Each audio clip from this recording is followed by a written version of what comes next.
मैं as a player, मैं as a sports person हूँ, मैं हॉकी प्लेयर हूँ, तो हमारे स्पोर्ट्स के लिए भी उनका जो एक व्यक्तित्व था बहुत अच्छा था और एज ए फाइनेंस मिनिस्टर भी रहे हैं। तो सबसे बड़ी बात यह है कि उनका जो एक अपना व्यक्तित्व था उसमें न विपक्ष न पक्ष, सभी लोग उनकी बातों को मानते थे, एक बहुत बड़ी बात है। और साथ में उनकी जो एडवाइजरी थी, जो एडवाइस करते थे, चाहे वो पार्टी में हो, इस समय सपोज करी बीजेपी चल रही है, बट बहुत से बीजेपी की जो फाइनेंस के धुरंधर लोग हुआ करते हैं वो भी उनसे जाके टिप्स लेते थे और वो बहुत अच्छी तरह समझाते भी थे। ये एक बहुत अच्छी बात है, किसी भी इतने बड़े पद पे रहने के बाद भी न्यूट्रल होकर काम करना। और सबसे बड़ी बात है, कंट्री के लिए काम करते थे। उन्होंने बहुत सारे काम किए हैं जो आगे आने वाले सालों में जो हैं वो मार्गदर्शन के तौर पे देखे जाएंगे। क्षति तो बहुत बड़ी हुई है देश की और एज वाइज भी वो काफ़ी एजेड भी हो गए थे, लेकिन हाँ ये है कि फाइनेंस के तो वो एक मास्टर थे। देखिए, उनको जो जीडीपी जो चीज़ें मिली थी उनको, वो शाइनिंग इंडिया से ब्लास्ट हुई मिली थी। उसके बाद जब सरकार बनाई है और 2004 के बाद मनमोहन सिंह ने जब एज ए प्राइम मिनिस्टर भी, जो कि वो फाइनेंस के एक्सपर्ट थे, तो उन्होंने नोटबंदी का जो इस तरीके से डिजास्टर हुआ था 2016 में, उसको उन्होंने मैनेज किया था। और जो नोट खराब थे या उनको जो सर्कुलेशन से बाहर करना था, वो एक ऑर्डर था कि बैंक में नोट आते गए, वो वहाँ रुकते गए और उस तरह से तो जो आवाम के ऊपर, जो लोगों के ऊपर उसका बोझ था जो 2016 में पड़ा, वो उस तरह से नहीं पड़ा था। तो इसके अलावा उन्होंने जो चीज़ें थी, इकोनॉमिक्स थी या जो किया 2008 में, उसके बाद बैंक के कर्ज वगैरह किसानों के माफ हुए थे, तो वो सब मैनेजमेंट, ये फाइनेंस मैनेजमेंट के बगैर संभव नहीं था।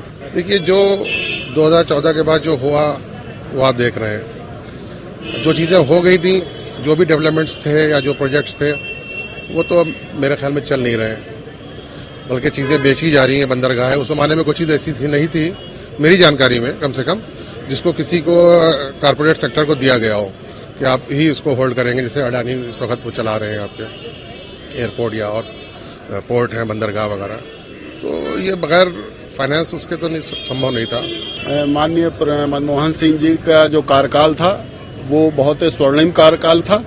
देश की अर्थव्यवस्था को उन्होंने बहुत मजबूत किया और उनका देश के निर्माण में बहुत अद्वितीय योगदान है। उनका कार्यकाल हिंदुस्तान की तारीख में बहुत ही खूबसूरत कालकार के तौर में याद किया जाएगा। मेरी उनको विनम्र श्रद्धांजलि। सबसे पहले तो डॉक्टर मनमोहन सिंह को मेरी श्रद्धांजलि।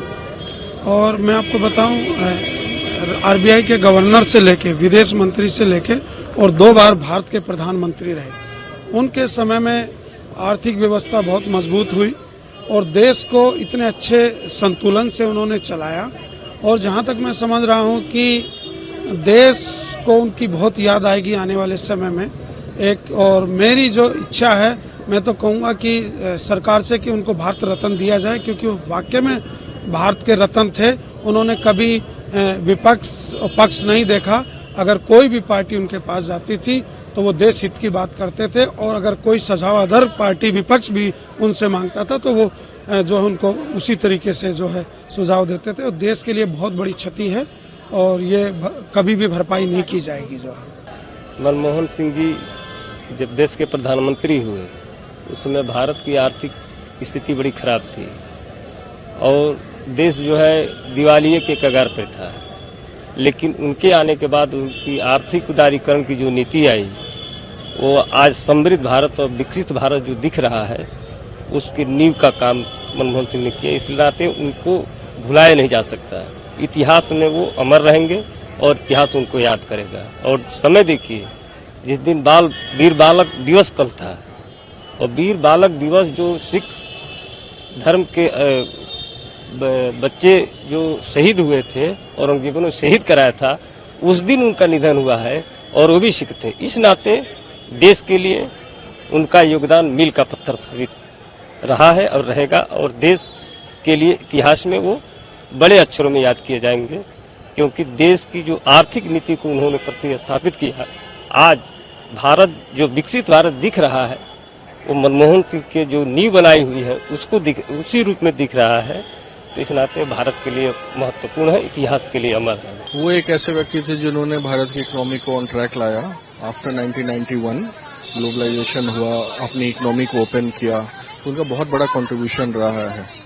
तो मनमोहन सिंह जी प्राइम मिनिस्टर रहे हैं, बहुत सारी टिप्पणियां भी होती रही उनके बारे में, लेकिन उनका जो योगदान रहा है हमारी अर्थव्यवस्था पे, हमारी इकोनॉमी पे, हमारे कंट्री की आज जो स्थिति है उस पे, वो बहुत बड़ा रहा है। तो मैं बहुत बहुत श्रद्धांजलि देना चाहूंगा और वो one of the foremost politicians of the country रहेंगे हमेशा, and one of the foremost economists as well.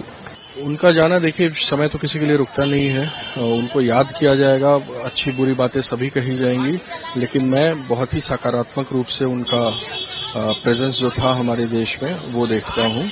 उनको हमेशा अच्छे चीजों के लिए बहुत ज्यादा याद किया जाएगा। उनका जो पीएम वाला स्टिंट रहा था उसमें कई लोगों ने कई सवाल कई बार किए हैं, लेकिन आप उस समय देखिए महंगाई भी कम थी, उनको कई बार बहुत पॉजिटिवली नहीं दिखाया गया as a prime minister, specially जो राइट विंग मीडिया है उसके थ्रू, बट उनका कंट्रीब्यूशन बहुत अच्छा रहा है। बहुत बड़े सन ऑफ द सॉइल रहे हैं मनमोहन सिंह जी। आगे वाले दिनों में उनको याद किया जाएगा इस चीज के लिए। देश के लिए उन्होंने बहुत कुछ किया है, देश के लिए उन्होंने बहुत कुछ किया है। आज हम उनको, जो हमारा देश उस समय आर्थिक संकट से गुजर रहा था, आज उनके चलते ही हम यहाँ पे खड़े हैं। हम चाहे किसको भी क्रेडिट दे दें, लेकिन हर चीज के सूत्रधार मनमोहन जी थे। देश उनको हर समय याद रखेगा उनकी नीतियों के लिए। बहुत ग्रेट कार्यकाल था उनका, और आर्थिक सुधारों के जो है वो जनक माने जाते हैं इंडिया में। तो इंडिया के लिए बहुत अच्छे काम किए थे अपने कार्यकाल में, और बहुत ही विनम्र और अच्छे राजनेता। गहरा बोलना और फिर जो काम है काम करना, वही उनकी खूबी थी। मैं तो भारत के आर्थिक सुधारों के जनक के रूप में उनको याद करूंगा। मैं उनकी पीएमशिप को बहुत फास्ट साइटेड मानती हूँ। उनके दौर में उन्होंने जो इकोनॉमिक रिफॉर्म्स और जो इकोनॉमिक मेजर्स लिए थे, उसका फल आज हम भारत में, उसी का फल जो है, we are harvesting that fruit in India today. उनकी जो क्वालिफिकेशन थी, उनकी जो एजुकेशन थी और उनकी जो महानता थी, वो मैं उसके बारे में जितना कहूंगी वो बहुत कम है। नहीं, उनका जो पीएम का जो काल रहा कांग्रेस के दरमियान, तो उनके जैसा प्राइम मिनिस्टर अपने देश को मिलना बहुत मुश्किल है, एक तरह से नामुमकिन है, क्योंकि वो इतने बड़े इकोनॉमिस्ट थे, इतनी ज्यादा उनकी दूरदर्शिता थी, कम बोलते थे, लेकिन लोगों के दिल पर उन्होंने हमेशा राज किया। तो हमेशा जो हमारा ये देश है हिंदुस्तान, वो उनकी कमी को बहुत खलेगा, उनकी कमी हमें बहुत ज्यादा खलेगी। उनका जैसा प्राइम मिनिस्टर या उनके जैसे इंसान धरती पे करोड़ों में एक जन्म लेते हैं।